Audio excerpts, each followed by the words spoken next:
Listen up, family. I need to tell you something right now. What happened in London wasn't just a victory. It was a statement. It was a warning to the entire league. It was the Denver Broncos defense telling the whole world, "Bring it on, we're ready." 13-11 on the scoreboard. Doesn't seem like much, right? But when you discover the real numbers from this game, when you see what our defense did to the Jets, man, that changes everything. And there's a detail in this game that almost nobody noticed, but it could change our entire season. Stick with me until the end because this victory on English soil revealed something much bigger about this team. Let me tell you what really went down at Tottenham Hotspur Stadium. While everyone was focused on the tight score, the Denver Broncos defense was riding one of the most brutal performances you'll see this season. 82 total yards. Let me repeat that so you can process it. 82 total yards allowed. Family, there are running backs who can do that by themselves in a game. We held an entire NFL team to 82 yards, but it doesn't stop there. 9 sacks? 9. Our defensive line and our linebackers turned Justin Fields into a punching bag. 55 yards lost just on sacks. The Jets quarterback spent more time on the ground than on his feet. And look, I'm not exaggerating when I say every snap felt like a hunt. Fields completed only 9 passes for a measly 45 yards through the air. Broncos country. That's not defense. That's absolute domination. The defensive line played like they had something to prove. From the first snap to the final whistle, it was constant pressure. Fields didn't have time to breathe, didn't have space to think, didn't have a chance to find his receivers. Every time he dropped back to pass, there was an orange jersey in his face, and you know what else is impressive? The discipline. It wasn't just brute force, it wasn't just speed. It was technique, it was strategy, it was perfect execution. When Fields tried to escape the pocket, someone was waiting. When the Jets tried quick plays to neutralize the pressure, our secondary was glued to the receivers. No space, no time, no chance. On the other side of the ball, Bo Nix did what he had to do. It wasn't a passing show, it wasn't a touchdown festival, but it was efficient. 19 of 30, 174 yards, and 1 touchdown. And what a touchdown, family. 16 yards to Nate Adkins closing out the first half. It was the only touchdown of the game, and it was ours. Nix is learning to win in different ways. It's not always going to be that spectacular game with 300 yards and 3 touchdowns. Sometimes football's about management, it's about not forcing plays, it's about letting your defense work. And that's exactly what he did in London. Will Lutz got into the groove too. 57 yards on the first field goal. 57! The guy kicked from almost 60 yards like it was routine. Then he nailed another one from 27 to secure the points. When you have a reliable kicker like that, you have more options on the field. You can be more aggressive, knowing that if you get close to the end zone, you're taking at least 3 points home. Now, let's talk about the elephant in the room. We gave up a safety in the third quarter. 2 points for the Jets. In such a tight game, that could have been fatal. But you know what happened? Nothing. The defense simply went back on the field and continued crushing. It's this kind of resilience that separates good teams from great teams. Think about it. You give up a safety, the game gets even tighter, the pressure increases, and what does our defense do? Shuts the door, locks it, throws away the key. In the fourth quarter, the Jets had absolutely nothing. It was a wall. It was a fortress. It was the kind of performance that sends a message to the entire league. And there's more, family. Let's talk about possession control. When your defense forces consecutive 3-and-outs, when the opponent can't keep drives alive, you dominate time of possession. You tire out the opposing defense. You control the pace of the game. That's exactly what we did. Every third down the Jets faced was like a death sentence. They couldn't convert, couldn't do it. Our defense was always one step ahead, always reading the plays, always in the right place at the right time. Tell me, Broncos country, when was the last time you saw a defense dominate like this? When was the last time we held an NFL team to less than 100 total yards? This doesn't happen by accident. This is preparation. This is hard work during the week. This is a group of players committed to excellence. And look where this happened. London.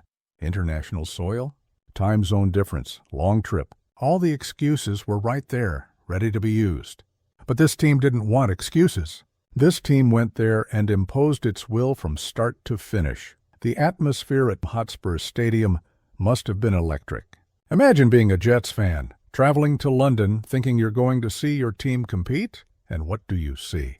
Your quarterback getting sacked 9 times. Your offense producing 82 yards. Must have been brutal. But if you were there in orange and blue, if you were representing Broncos country on English soil, what a moment, man. What a feeling to see the defense playing at that level. Seeing every sack, every tackle for loss, every incomplete pass forced by pressure. This is what we watch football for. And let's be honest, victories like this build character. When you win, because your defense simply won't let the other team play, when you win through toughness, through grit, through will, it creates a winning mentality. It creates confidence. It creates a team that believes it can win anyway, anywhere, against anyone. Bo Nix also deserves credit for not trying to do too much. How many times do we see young quarterbacks wanting to be the hero, forcing passes that don't exist, trying to make spectacular plays when what the team needs is consistency? Nix understood the moment, understood that with the defense playing like that, all he needed to do was not make silly mistakes and capitalize when he had the opportunity. And that's exactly what he did. That touchdown to Adkins was perfect. Perfect timing, perfect execution, perfect moment. Closing out the first half with a 7-point lead completely changed the dynamics of the game. The Jets went into halftime knowing they were being dominated, and that messes with your head. The offensive line also did solid work. Sure, the focus is on the defense, but for Bo to have time to find his targets, for us to have some production in the running game, the line needs to hold. And they held. Speaking of the running game, it wasn't our best day running the ball, but in such a defensive game on a heavy field, that was expected. The important thing is that when we needed short yards in critical situations, we got them. When we needed to keep possession to give the defense a breather, we got it. Now, let's think about the big picture. This victory against the Jets, the way it happened, shows an identity being built, shows a team that knows who it is, a team that can win by being physical, by being defensive, by being disciplined. And that's dangerous, family. Teams that can win in multiple ways are hard to face because you never know how to prepare against them. One day we can explode on offense and score 40 points. Another day we win 13-11, with the defense carrying the team on its back. This versatility is what separates playoff contenders from regular teams. And look at Bo Nix's development. Every game he's learning something new. In London, he learned to win an ugly game, learned to be patient, learned to trust the defense. These are lessons you can't teach in the film room. They're lessons you learn on the field, under pressure, with the game on the line. Look, if you're true Broncos country and want to stay on top of every play, every victory, every epic moment of this team, subscribe to the channel now. Hit the bell because every week there's new content about our family. Don't miss out. Now let me tell you something that's flying under the radar. Everyone's going to talk about the 9 sacks, the 82 total yards, and rightfully so. But what really impressed me was the consistency. From the first to the last snap, the intensity didn't drop. The concentration didn't drop. The execution didn't drop. This tells me this team is buying what the coaching staff is selling. Tells me there's leadership in the locker room. Tells me there are players who aren't satisfied with just participating, they want to dominate. And that gets me excited for the rest of the season. Because if we can play at this level defensively, with Bo Nix continuing to evolve and the offense finding its rhythm, we can be very dangerous down the stretch. Of course, it's one game at a time. We can't get too excited, but we also can't ignore what we just saw. What happened in London wasn't luck. It was imposition. It was superiority. It was Denver Broncos showing what they're capable of. The Jets came into the game thinking about competing, about using their offensive weapons, about exploiting some weakness of ours. And what happened? We gave them nothing. Nothing at all. Every attempt of theirs was smothered. Every drive died before it started. Every hope was crushed by our defensive line. And Justin Fields? Man, I almost feel bad. The quarterback wasn't at fault. When you're being hunted on every snap, when you have no protection, when you don't have time to even complete a basic read, there's no way. And that's the credit that has to go to our defense. They didn't give him time, didn't give him space, didn't give him hope. 9 sacks don't happen by accident. This is defensive scheme working perfectly. This is players executing their responsibilities. This is coordinated pass rush with everyone doing their part. One guy pressures from the right, another from the left. The linebackers close the escape routes. The secondary doesn't allow safety valves. It's a well-oiled machine working in perfect sync. And you know what else? This performance is going to stay in the minds of our next opponents. When teams study film this week, they're going to see what happened to the Jets in London. They're going to see that offensive line getting run over. They're going to see that quarterback on the ground 9 times. And they're going to have to plan not to suffer the same fate. This puts pressure on other teams. This makes them change their game plans. This gives us an advantage even before kickoff. When you have a feared defense, half the battle is already won because the opponent enters the field already scared. Also, look at the mental side of this victory. Traveling to another continent isn't easy. Jet lag, different food, different bed, broken routine, all of this affects you. And even so, we got there and dominated. This shows mental strength. This shows professionalism. This shows that this group is focused and prepared to deal with any situation. Think about the teams that traditionally struggle in these international games. Teams that clearly don't adapt well, that seem uncomfortable, that play below their normal level. We weren't one of those teams. We arrived, adapted, and executed at the highest level. And this is a reflection of the coaching staff's preparation, too. They obviously did an excellent job preparing the team for this trip. Adjusted practices, managed jet lag, kept the routine as normal as possible. It's these details that make the difference in the end. Will Lutz also deserves more recognition. 57 yards is no joke, family. There are kickers in the league who won't even try that. But the guy has the leg, has the confidence, and most importantly, has the technique.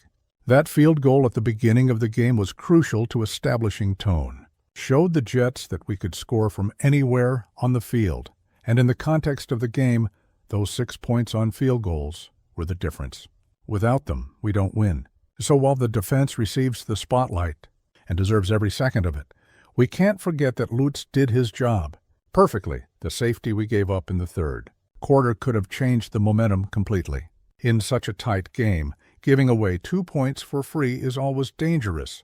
But the way the team reacted was impressive. No panic, no desperation. It was simply, okay, it happened. Let's get the next play. This maturity doesn't appear out of nowhere. This is built game after game, after situation. Young teams panic in these moments. Mature teams adjust and move forward. We're clearly maturing as a group. Bo Nix also showed maturity managing the clock at the end. Didn't try to make the perfect play on every down. Accepted the small yards when that's what was available. Kept the clock running. These are ugly but beautiful wins at the same time. Because in the end, what matters is the W. Doesn't matter if it was by 40 points or by 2. In the win column, everything counts the same. And these trench victories, these hard-earned victories, these victories where you have to fight for every yard, they build character when January comes, when the temperature drops, when games get more physical. We're going to remember London. We're going to remember that we already won this way. We'll have the confidence that we can do it again. And that confidence is priceless. The defense established a standard yesterday. Established that 82 yards is the maximum an opponent can expect. Established that 9 sacks are possible in any game. Established that no matter who's on the other side, we're going to pressure, we're going to impose, we're going to dominate. Now it's about maintaining this level. It's about not letting this be an exception. It's about making this the rule. And if the defense continues playing like this, family, the sky's the limit. Because with a dominant defense, you always have a chance in any game. The offense will continue evolving. Bo will continue growing. The connections will continue developing. But while that happens, having a defense that can hold anyone gives the offense time to find its rhythm. Gives margin for error. Gives flexibility for the coaching staff to test new things without fear of being punished immediately. And look at the Jets on the other side. They're not a bad team. They have talented players. They have a respectable offensive scheme. And even so, they were completely neutralized. This doesn't diminish the merit of our defense, it only increases it. Because they didn't destroy a weak team, they destroyed an NFL team that came to compete. Every defensive player deserves individual credit, but more importantly, the whole group functioned as a unit. There was no individual hero. There were 11 players on every snap doing exactly what needed to be done. This is high-level football. This is team above individual culture. London will remember this game. The fans who were there will remember. The Jets certainly will remember. And most importantly, the rest of the league will remember.